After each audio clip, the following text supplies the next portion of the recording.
झुरळ आणि ex boyfriend सतत कुठून ना कुठून डोळ्यासमोर येतात. हाय. हॅलो.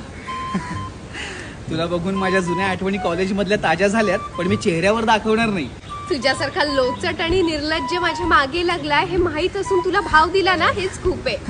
आणि त्यानंतर तुला बॉयफ्रेंड केला ते तर तुझ्या लायकी पलीकडचं होतं. बॉयफ्रेंड केलास मग नवरा पण करायचा होतास. त्यात तुझ्या नवऱ्याच्या डोक्यावरती फक्त 3.5 केस, 3 डोक्यावर आणि कानावरती अर्धा. लोचट आणि निर्लज्ज असलो ना तरी टकला नाहीये मी. टकलाही नाहीयेस आणि गव्हर्नमेंट जॉबही नाहीये. तुझ्यासारख्या जॉबलेस इंजिनियरच्या गळ्यात का मारतील ना माझे पप्पा मला. माझ्या गळ्यात जर मारलं असतं ना तर तुला हेच घाल, अशीच वाग, तशीच बस, सावरून बस ही सगळी बंधनं नसती लावली मी. नवरा साहेब आणि 2 लाख पगार असेल ना त्याला,